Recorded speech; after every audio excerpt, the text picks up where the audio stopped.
Hi friends, வணக்கம். இன்றைக்கி நம்ம வாழைப்பழம் வச்சு பணியாரம் எப்படி செய்யலாம் அப்படிங்கிறத இன்றைக்கி உங்க கூட ஷேர் பண்ணிக்க போகிறேன். இது ரொம்ப சிம்பிள் ஈஸி ரெசிபி. வாங்க இது எப்படி செய்யலான்னு பார்க்கலாம். ஃபஸ்ட்டு 1 கப் அளவுக்கு சுகர் எடுத்துக்கலாம். இப்போ ஃபஸ்ட்டு அதுக்கு ஒரு மிக்ஸி ஜார் எடுத்து வச்சுக்கலாம். அதில் இந்த கப்புக்கு தான் நான் எல்லாமே மெஷர் பண்ணுறேன். அதனால் இதுக்கு 1 கப் அளவுக்கு சுகர் எடுத்துருக்கேன். அப்புறம் ஒரு 4 ஏலக்காய் எடுத்திருக்கேன் வாசனைக்கு. அதை இந்த இதில் சேர்த்துக்கலாம். இப்போ என்ன பண்ண போகிறோன்னா எல்லாத்தையுமே இதில் தான் போட்டு மிக்ஸ் பண்ண போகிறோம். அதனால தான் நான் மிக்ஸி ஜார்லேயே டேரெக்டாக சேர்த்துக்கிறேன். அதுக்கப்புறம் 4 பழம். இது பார்த்திங்கன்னா நான் பச்சை பழம் எடுத்திருக்கேன். நீங்கள் வேறு எந்த விதமான பழனாலும் எடுத்துக்கலாம். ஆனால் நல்ல ஸ்வீட்டாக இருக்கணும், அதாவது பழுத்து இருக்கணும், நல்லா பழுத்து இருக்கணும். அப்போ தான் உங்களுக்கு இந்த பணியாரம் நல்லா டேஸ்டியாக இருக்கும். இப்போ இதை நான் அந்த பழத்தை அதில் ஆட் பண்ணிடலாம். இப்போ இந்த பழம், சுகர், ஏலக்காய் அந்த மூணையும் நல்லா மிக்சியில் ஓட்டி மையா எடுத்துகிட்டு வந்துடலாம். இப்போ இதில் பார்த்தீங்கன்னா நல்லா மையா ஓட்டியாச்சு. இப்போ இதே மிக்சரோடையே 1 கப் அளவுக்கு மைதா மாவு எடுத்திருக்கேன். அதையும் இதில் ஆட் பண்ணிடலாம். அதே கப்புக்கு 1 கப் அளவுக்கு கோதுமை மாவையும் ஆட் பண்ணிடுவோம். நம்ம எப்போவுமே இனிப்பு செய்யும்போது கொஞ்சமாக உப்பு போடுவோம். அதனால் 1/4 ஸ்பூன் அளவுக்கு உப்பு சேர்த்துருக்கேன். 2 பிஞ்ச் அளவுக்கு பேக்கிங் பவுடர் ஆட் பண்ணியிருக்கேன்.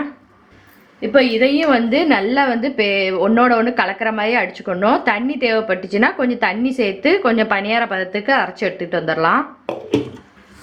இப்போ நம்ம மிக்சியில் அரைச்சிட்டு வந்தாச்சு. இப்போ பார்த்திங்கன்னா நல்லா பேஸ்ட்டாக அரைச்சாச்சு. இப்போ இதை ஒரு பவுலுக்கு நம்ம மாற்றிடலாம். இப்போ இந்த பவுலில் ஊற்றிடலாம். இதை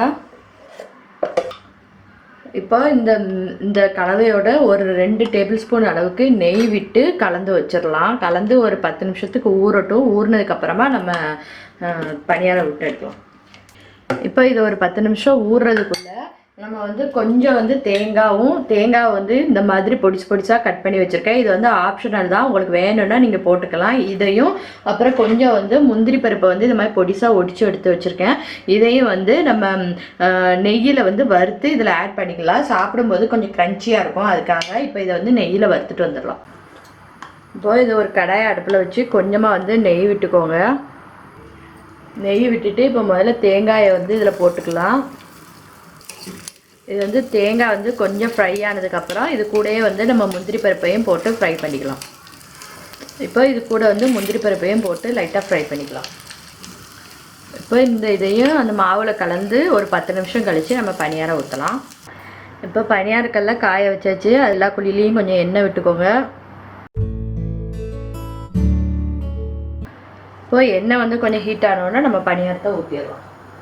பார்த்திங்கன்னா மாவு சூப்பராக ரெடி ஆகிடுச்சு. ஒரு 1/4 மணி நேரத்துக்கு மேலேயே ஊறிடுச்சு. இப்போ இதை பணியாரக்கல்லில் ஊற்றிடலாம். இதில் பார்த்திங்கன்னா ஒரு குழி ஃபுல்லாக ஊற்றாமல் கொஞ்சம் கம்மி பண்ணி ஊற்றுங்க. அப்போ தான் உங்களுக்கு பணியாரம் நல்லா வரும்.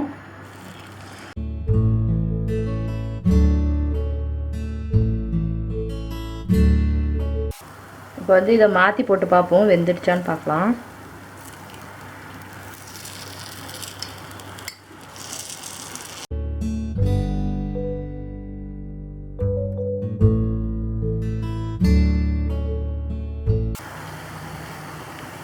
பார்த்திங்கன்னா நல்லா வெந்துடுச்சு. இப்போ பணியாரத்தை எடுத்து வச்சிடலாம்.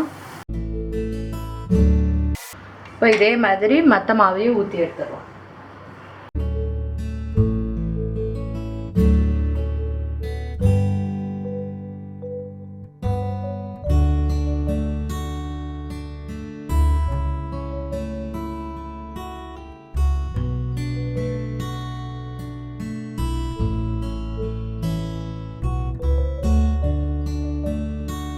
பார்த்தீங்கன்னா சூப்பராக பந்தாக பணியாரம் ரெடி ஆயிடுச்சு. நீங்களும் உங்கள் வீட்டில் ட்ரை பண்ணி பாருங்கள். கண்டிப்பாக உங்களுக்கு ரொம்ப பிடிக்கும். உங்கள் குழந்தைங்களுக்கும் செஞ்சு கொடுத்து பாருங்கள். அவங்களுக்கு ரொம்ப இஷ்டமாக இருக்கும். ட்ரை பண்ணி பார்த்துட்டு உங்களுக்கு எப்படி இருந்துச்சுன்னு எனக்கு கமெண்ட்ஸில் சொல்லுங்கள். ஓகே ஃப்ரெண்ட்ஸ், நெக்ஸ்ட் வீடியோவில் பார்க்கலாம். தேங்க்யூ.